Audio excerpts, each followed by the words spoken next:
The sterile white walls of the hospital had become my world for the past month. Every passing day I ached to return home to the family I loved so deeply.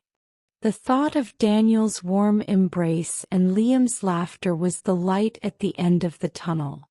When the day finally came, I left the hospital with a heart full of hope, ready to reclaim the life I had missed. But when I walked through the front door, the home I returned to felt strangely unfamiliar. The scent of a freshly baked pie wafted from the kitchen, and I heard Liam's laughter ringing out. My heart swelled, until I saw who was making him laugh. Emma, Daniel's assistant, was seated at the kitchen table, playing a board game with Liam.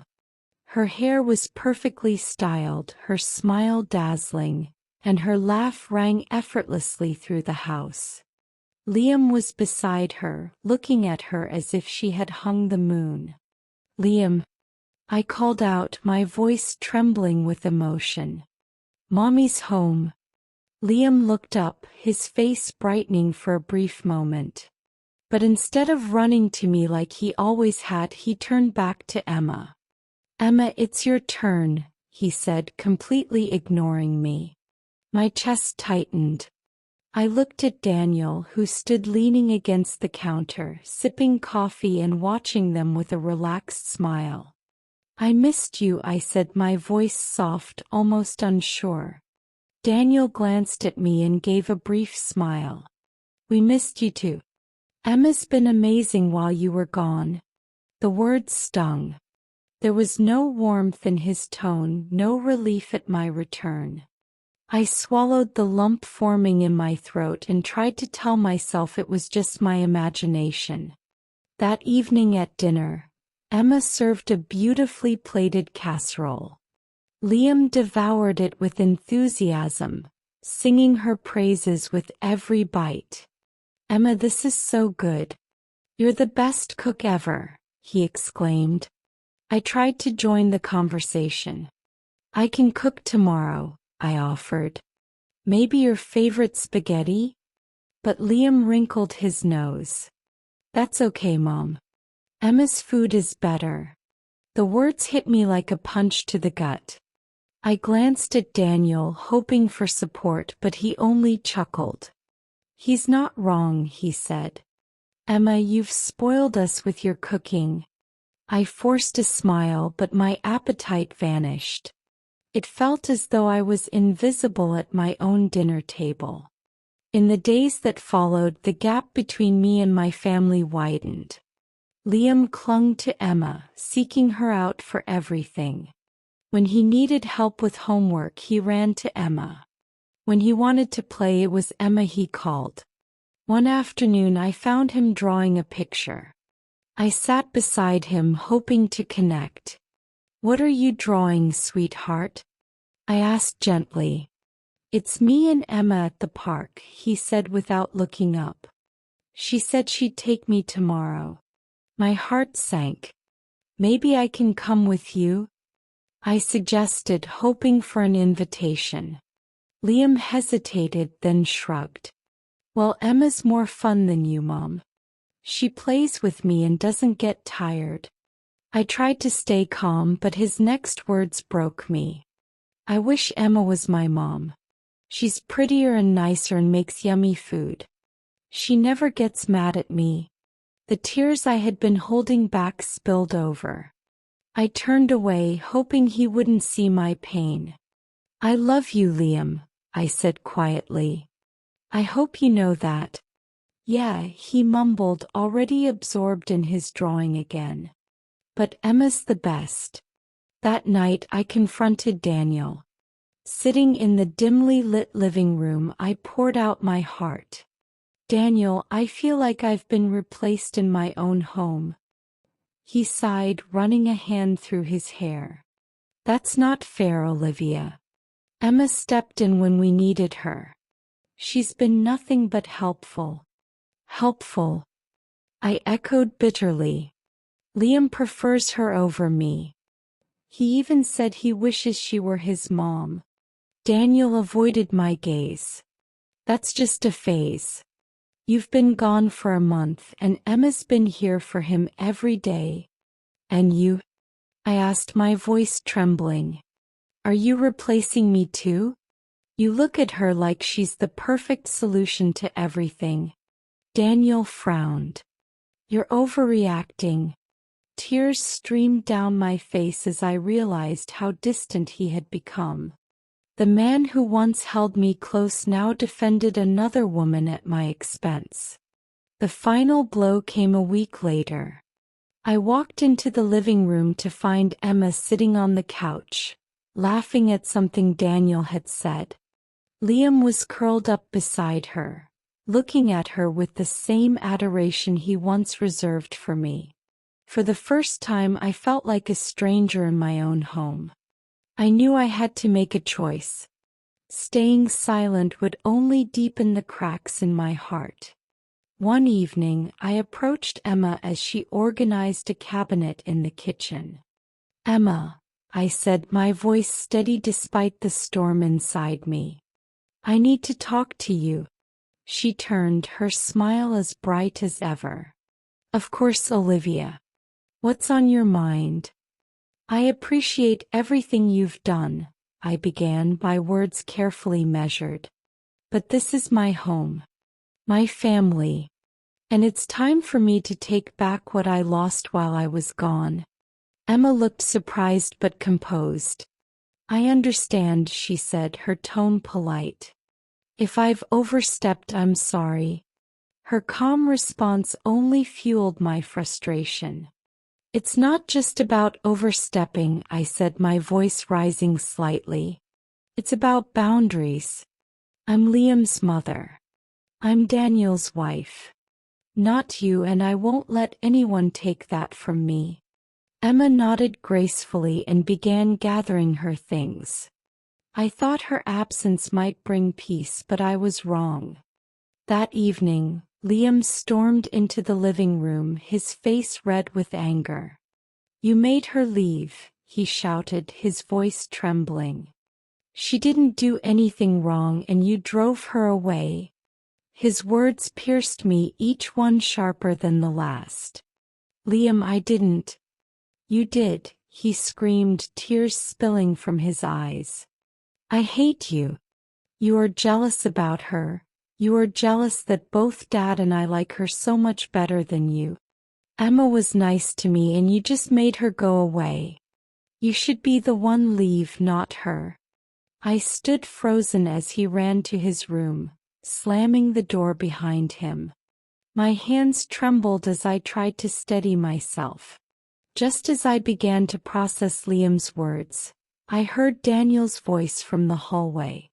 "I'm taking Liam out for dinner," he said coldly, grabbing his coat. "I made a reservation to thank Emma for everything. We owe her that much." I stared at him, my heart breaking all over again. "You're taking him to dinner with her? After everything?" Daniel didn't answer. He just looked at me with the same indifference that had become all too familiar. Moments later, the door closed behind them, leaving me alone in the silent house. I sat in the empty living room, the silence wrapping around me like a shroud. The laughter, the love, the warmth, it was all gone. I realized then that this wasn't my home anymore. It hadn't been for a long time. I stood, my legs weak but determined, and began packing my things. Clothes and a few books. I didn't need much. The weight I carried wasn't in my suitcase. It was in my heart.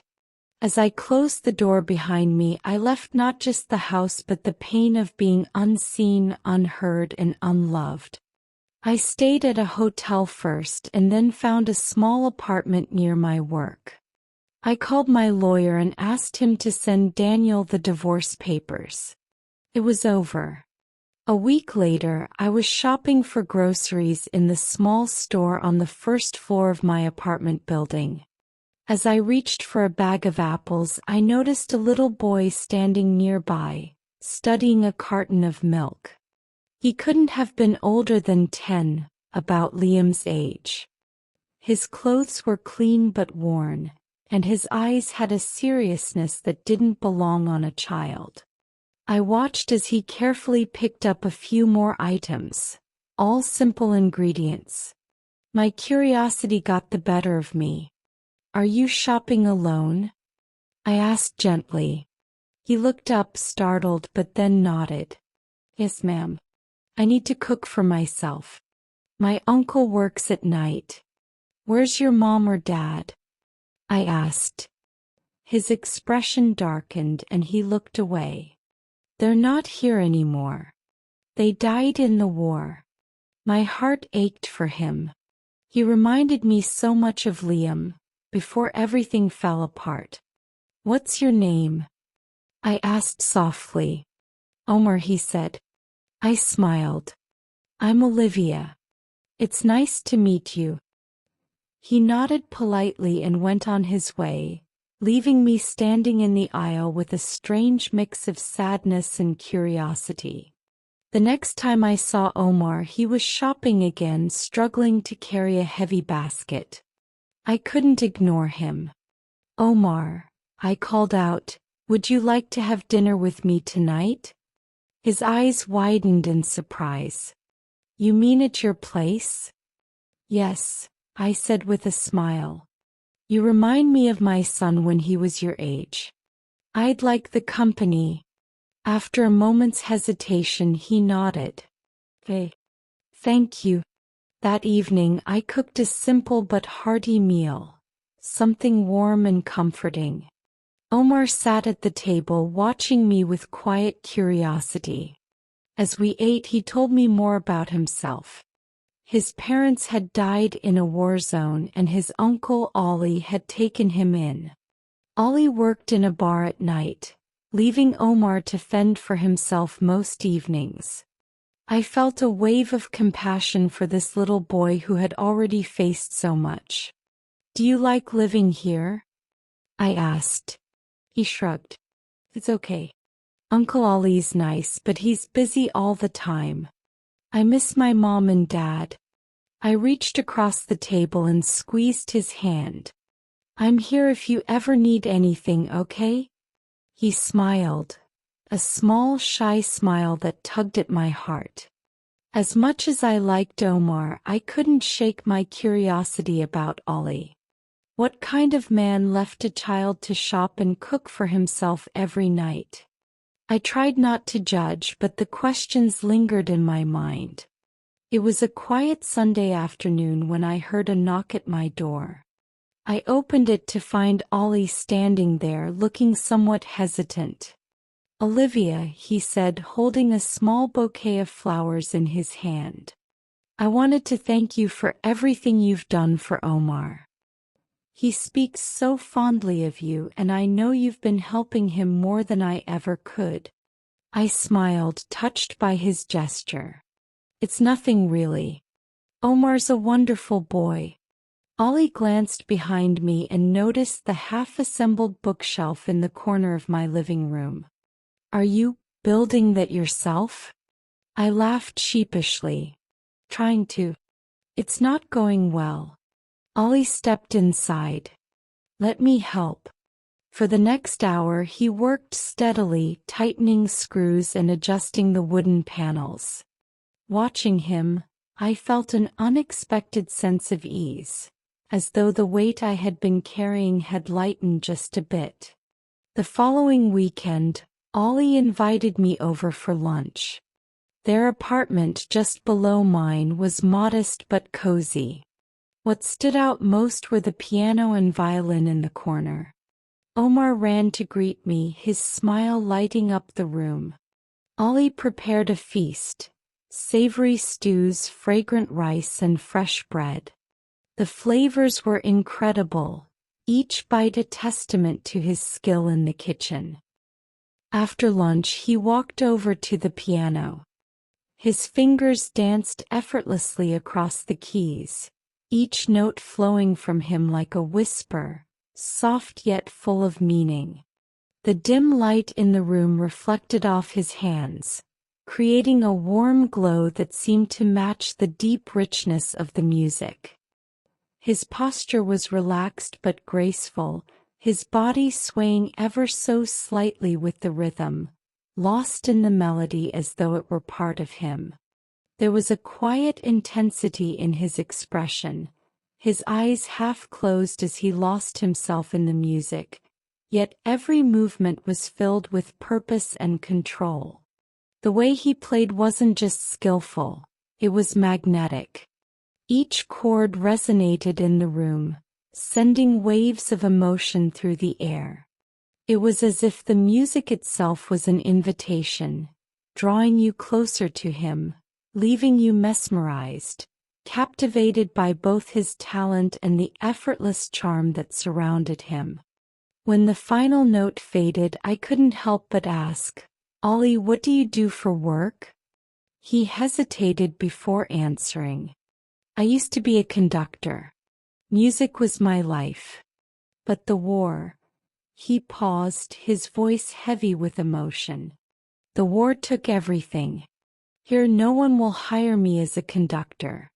The best I can do is play piano at a bar in the evenings." His words stayed with me long after I returned to my apartment. Ollie had lost so much, yet he remained kind, humble, and resilient. As the days passed, my bond with Ollie and Omar grew stronger. Omar became a regular presence in my home, helping me with chores and always eager to learn something new. I cooked dinner for him each night, setting aside a portion for Ollie to enjoy when he returned from work. For the first time in what felt like years, I felt a sense of family again. One evening after dinner, a knock on my door startled me. I opened it to find Daniel and Liam standing there. Liam's eyes were red, tears streaming down his face. "Mom," he cried, throwing himself at me. "I'm so sorry. Please come back." I froze, torn between my instinct to comfort him and the pain his words reignited. "Liam, what's wrong?" He glanced behind me and saw Omar standing in the kitchen. His expression darkened. "Who are you?" he shouted, pushing Omar. "You stole my mom." "Liam." I pulled him back, my voice firm. "He didn't steal your mom. You chose a new mom and abandoned me." Liam's face crumpled and he buried his head in my chest, sobbing. Daniel stepped forward, his voice softer than I'd heard it in months. "Olivia, I miss you. After you left, Emma changed. She stopped pretending to care about Liam. She ignored him, neglected his studies, and barely acknowledged him at all." His words filled the room, but they didn't move me. I looked at him, feeling the finality of my decision. "Daniel, you made your choice back then. And I made mine." After they left, I stood in the quiet of my apartment, watching Omar as he finished cleaning the dishes. The boy had brought warmth back into my life, and Ollie had reminded me of the beauty of resilience and love. I realized then that I didn't need the life I had left behind. What I had now, this new beginning, was enough.